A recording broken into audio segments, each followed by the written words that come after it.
Ka-Express, ang matagal ng pinapangarap na golden era ng Philippine basketball ay naririto na sa harap ng ating mga mata ngayong pagpasok ng 2026. Matapos ang mahabang panahon ng pag-aantay at pakikipaglaban sa mga injury, official ng kompleto ang itinuturing na strongest five ng Gilas Pilipinas na sasabak sa mga crucial na window ng FIBA World Cup qualifiers. Ang lineup ay binubuo ni Kai Sotto, AJ Edu, Kevin Kiambao, Dwight Ramos at ang pambansang naturalized player na si Justin Brownlee. Ito ay hindi lamang basta listahan ng mga pangalan. Ito ang isang tactical masterpiece na binuo ni Coach Tim Cone upang tuluyang sakupin ang dominance sa Asia. Ang balitang ito ay nagbigay ng matinding kumpiyansa sa mga fans, lalo na't ito ang unang pagkakataon na makikita nating magsama-sama ang mga higante at shooters ng bansa sa kanilang peak form. At ang pinaka-importanteng aspeto ng update na ito ay ang official na pagbabalik ni Kai Sotto. Matapos ang isang taon na pagpapagaling mula sa kanyang ACL injury noong 2025, ang 7'3" center ay cleared na para sa full contact training ngayong January. Ang kanyang muling pagtatambal kay AJ Edo ay nagbabalik sa ating Twin Tower defense na naging susi sa ating mga dikit na laban sa world stage. Kasama ang UAP MVP na si Kevin Kiambao na ngayon ay lalong nagiging dominante sa international level at si St. Dwight Ramos na hindi matatawaran ang consistency. Ang Gilas ay meron ng starting unit na kayang sumabay sa physicality ng Australia at New Zealand. Hindi na tayo aasa lamang sa puso dahil sa pagkakataong ito ang ating lineup ay armado na ng sapat na height, bilis at basketball IQ. Sa ilalim ng sistema ni Coach Tim, ang strongest five na ito ay inaasahang magpapakita ng isang bagong mukha ng Philippine basketball, isang kupunan na disiplinado sa depensa at mabilis sa transition. Ang presensya ni Justin Brownlee bilang glue guy at veteran leader ay magsisilbing gabay para sa ating mga batang higante at habang papalapit ang February window, ang focus ng buong bansa ay nakatuon sa kung paano pagkakasyahin ng coaching staff ang ganito katinding talento sa isang court. Ito ang simula ng ating preparasyon para sa 2027 FIBA World Cup at ang inaasam na 2028 Los Angeles Olympics. Sa bawat dribble at bawat play, ang layunin ay malinaw. Ipakita sa buong mundo na ang Gilas ay hindi na lamang basta kalahok, kundi isang tunay na powerhouse na handang lumaban para sa ginto. Ang pagkakabuo ng starting lineup ni Kai Sotto, AJ Edu, Kevin Kiambao, Justin Brownlee at Dwight Ramos ay hindi lamang isang pangarap na roster. Ito ay tactical masterpiece na binuo para sa international level sa ilalim ng modernong basketball philosophy ni Coach Tim. Ang bawat manlalaro sa strongest five na ito ay may specific na tungkulin na magpupuno sa kahinaan ng isa't isa. Ang pinakasentro ng usapan ay ang tinatawag na Return of the Twin Towers. Sa pagpasok ng 2026, ang tambalang Kai at AJ ay itinuturing na pinaka-advanced na defensive frontline sa buong Asia. Si Kai na may 7'3" height ay magsisilbing pangunahing rim protector, habang si AJ na kilala sa kanyang lateral quickness at athleticism ang sasalo sa mga perimeter defensive rotations.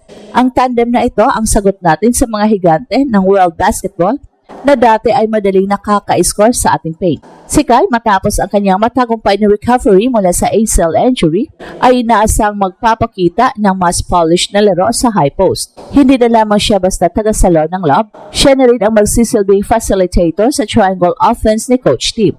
Well, sa kabilang banda si AJ, ang magbibigay ng kinakailangang physicality, ang kanyang husay sa rebounding at kakayahang depensahan ang multiple positions ay nagbibigay ng flexibility sa Gilas na magpalit ng defensive schemes nang hindi na sasakripisyo ng size.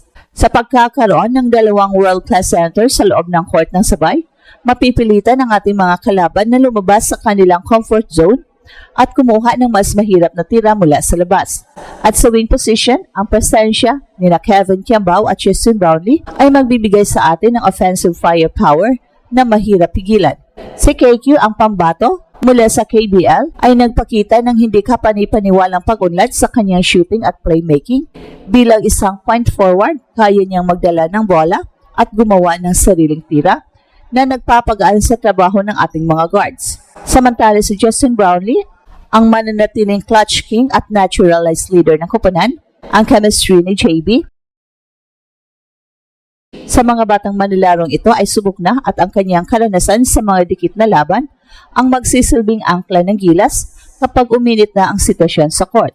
At syempre, hindi makukumpleto ang lineup na ito kung wala si Dwight Ramos. Si Dwight na tinuturing na Swiss Army knife dahil sa kanyang kakayahang gawin ang lahat mula sa pagbabantay ng pinakamagaling na scorer ng kalaban hanggang sa pagbuslo ng mga crucial na 3-pointers. Ang kanyang lakip bilang isang point guard o shooting guard ay nagbibigay sa atin ng mismatch advantage kontra sa mas maliit na backcourts ng ibang Asian teams. Ang strongest five na ito ay binuo hindi lamang para manalo sa Southeast Asia, kundi para lehitimong banta sa world stage. Sa bawat rotation at bawat play, makikita ang bunga ng mahabang preparasyon at ang talino ni Coach Tim sa pagpili ng mga pera-peraso ng puzzle na bubuo sa ating pangarap patungo sa 2028 Los Angeles Olympics. Ang pagbuo sa Strongest Five ay hindi lamang para panandali ang tagumpay sa February window. Ito ay bahagi ng isang mas malawak na blueprint upang itulak ang Pilipinas sa mas mataas na posisyon sa FIBA World Rankings. Ang pinakahuling update ngayon, simula ng 2026, ang Gilas ay umakyat na sa World number 36 matapos ang dominanting sweep laban sa Guam noong huling bahagi ng 2025.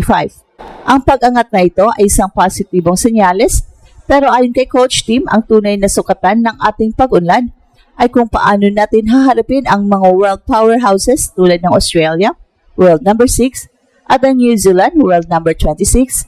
At sa pagbabalik ni Nakai at AJ, ang Gilas ay meron ng sapat na ranking points potential dahil ang bawat panalo laban sa mga top-ranked teams ay magbibigay ng malaking boost sa ating pandaigdigang standing. Ang strategy ni Coach Tim ay malinaw, panatilihin ang isang compact 12-man pool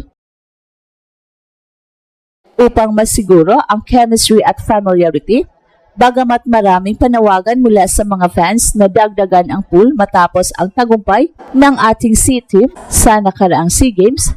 Panindigan ni Coach Tim na ang Strongest Five ang magsisilbing pundasyon ng ating kampanya patungo sa 2027 FIBA World Cup.